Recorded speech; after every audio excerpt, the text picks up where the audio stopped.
안녕하세요. 수필이 읽어주는 남자 자한형 이정수입니다. 이번 시간은 38번째 시간으로 엄마의 약속이라는 수필을 읽어드리도록 하겠습니다. 엄마의 약속. 1970년 1월 미국 마이애미에서 일어났던 일이다. 17세의 여자 고등학생 에드워드 오바라는 학교에서 수업 중에 갑자기 구토증세를 보이며 쇼크 상태가 되어 119 구조대원에 의해 급하게 응급실로 옮겨졌다.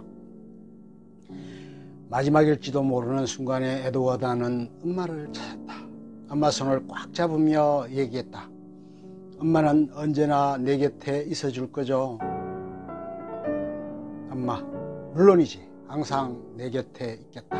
약속은 약속이다. 그렇게 해서 엄마는 딸을 지켜주겠다고 약속을 했다. 그 약속의 무게는 천건 같았고 전혀 가늠하지 못한 채였다.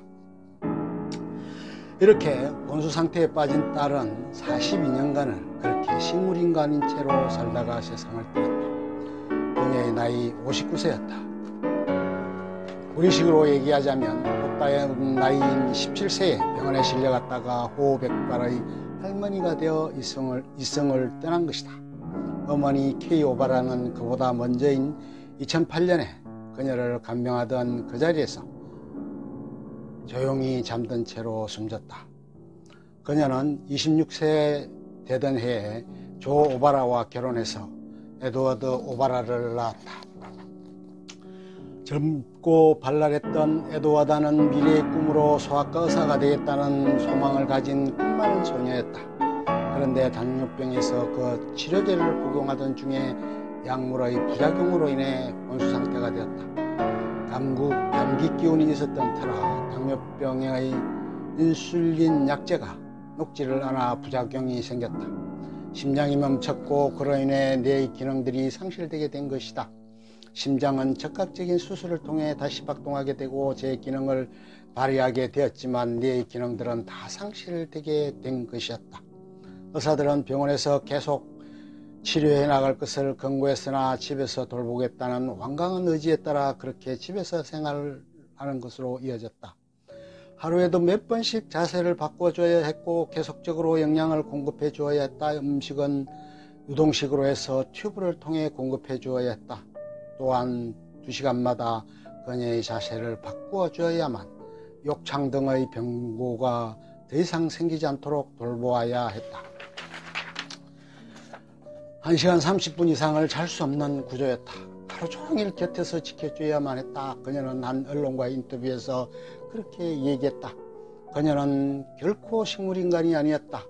엄마가 딸의 손을 꼭 잡으면 그 손을 움켜쥐는데 어떻게 식물인간이냐고 반문했다. 참으로 대단한 헌신이었고 지극정성의 간호였으며 돌봄이었다. 인간 희생의 극치라고 여겨질 만했다. 이런 얘기는 본인들이 밝히고 홍보해서 된 것이 아니었다. 그것은 주치 웨인 다이어 박사가 펴낸 책 약속은 약속이다라는 책을 통해서 세상에 알려지게 되었다. 아버지 조는 1973년에 심장마비가 와서 3년간 병고를 겪은 후 1976년에 사망하고 말았다. 어머니 K 오바라는 독실한 가톨릭 신자였다. 방안 곳곳에 성모 마리아 상 등 갖가지 성스러운 상징물로 장식을 해두었다. 음악을 들려주고 책을 읽어주었으며 항상 살아있는 것으로 존재감을 심어주며 생활해 나갔다. 가톨릭 교회에서는 가장 성스러운 훈장을 그녀에게 수여했다. 그녀는 평생 딸을 간호하면서 일생을 보내고 마치게 되었다. 딸이 발병했을 때 나이는 42세였다. 그리고 38년간을 간호하고 나니 80세가 되었고 딸은 55세가 되었다. 두 사람은 모두 백발이 성성해졌다. 결코 한 번도 희망을 포기하지 않았다. 그녀가 베고 잔 베개에는 십자수로 수놓은 글귀가 있었다. 희망은 결코 죽지 않는다라고 새겨져 있었다. 38년 간호한 어머니가 돌아가시고 난 뒤에는 그녀의 동생이었던 콜린 오바라가 그 간호를 맡았다. 4년간을 지극정성으로 돌봤다.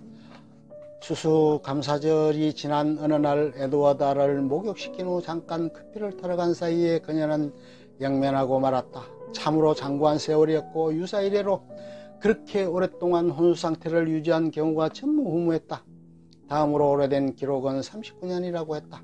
에드워드가 살던 집에는 총알의 자국이 남아있었다. 세 차례에 걸쳐 총격이 있었다. 과격한 사람들이 에드워드를 병원으로 보내라며 총격을 가했던 흔적이었다. 그녀가 딸의 곁을 떠난 것은 두 차례였다. 한 번은 남편의 장례식 때였고 또 한 번은 둘째 딸의 결혼식 날이었다. 42년간의 병고 생활로 인해 생활고는 극도에 달했고 평생 지게 된 빚은 30만 불이라고 했다. 오바라 재단에서는 장례식 때에도 가급적이면 부조금을 보내달라고 요청할 만큼 극도로 비난한 재정 상태를 보였다. 국자에 의하면 에드워드의 기괴했던 방에는 성령의 기운이 가득했고 성스러움이 꽉 차 있는 느낌을 받았다고도 한다. 젊고 예뻤던 에드워드가 백발의 성성한 할머니가 될 때까지 42년간을 한결같은 마음으로 간호했던 두 모녀에 대하여 모두가 위로와 존경의 박수를 보냈다. 케이 오바라와 콜린 오바라의 지극한 간호는 그녀를 결국 하나로 갈 때까지 이어졌지만 유래가 없고 헌신적인 각고의 노력을 아끼지 않은 두 분에게 감동을 느끼지 않는 이는 없었다. 통상 우리가 상상하고 경험하고 느꼈던 것은 치매에 걸린 부모님을 자식이 지극정성으로 뒷바라지하고 돌보는 것을 익히 보아왔다. 하지만 이렇게 장구한 세월 동안 엄마가 그 어떤 것보다도 더 정성을 쏟고 마음을 다해서 정성으로 돌보았다는 것은 유래를 찾아볼 수도 없는 일로 여겨지고 더욱 뜻깊고 의미가 있다. 오랫동안 병고에 시달리는 부모의 수발을 드는 얘는 심심찮게 화제에 오르기도 하고 그 효성이 갸륵해서 효자상의 대상에서 빠지지 않기도 했었다. 통상 사람들은 그런 혼수 상태에 빠지게 되면 얼마 동안은 의료적인 처치에 의존해서 얼마간의 생존을 유지하게 하다가 생을 마감하기가 일수다. 그런 혼수 상태에 빠진 지 얼마 지나지 않아 영면하고 말았다. 그것은 잠수정과 나비라는 영화에서 나온 이야기였다. 왼쪽 눈의 깜빡임만으로 의사소통을 해서 잠수정과 나비라는 책을 남기기도 했지만 말이다. 이렇듯 통상 혼수 상태가 되면 거의 가사 상태에 빠져있기 때문에 훨씬 면역력이 약화되고 질병이나 합병증 등에 노출되기가 더욱 쉬워지기 때문에 얼마 동안은 유지하고 버티는 것도 쉽지 않은 일이다. 그럼에도 불구하고 42년간을 그렇게 유지하고 보존하며 지탱했다는 것은 놀라울 뿐더러 그것을 어머니가 홀로 간병하고 지켜내고 생명의 끈을 유지시켜 나갔다는 것도 참으로 경이로운 일이 아닐 수 없다. 엄마는 하나님이 자신을 내려보낼 수 없어 대신 내려보낸 사람이라고도 한다. 그리고 지상에서 가장 아름다운 영어 단어로 꼽히는 것이 마더, 엄마라고 한다. 엄마의 사랑이 가장 위대한 것이라고도 한다. 훌륭한 위인 뒤에 항상 위대한 어머니의 헌신과 노고가 있다. 우리는 엄마의 약속을 잊지 말아야 할 것이고 앞으로 더욱 약속을 잘 지키도록 삶의 자세를 공고히 할 필요가 있을 것이다. 엄마의 말을 보다 더 잘 들었더라면 지금보다 더 나은 충만한 삶을 살고 있을지도 모를 일이다. 끝. 좋으면 좋아요, 구독 눌러주세요. 감사합니다.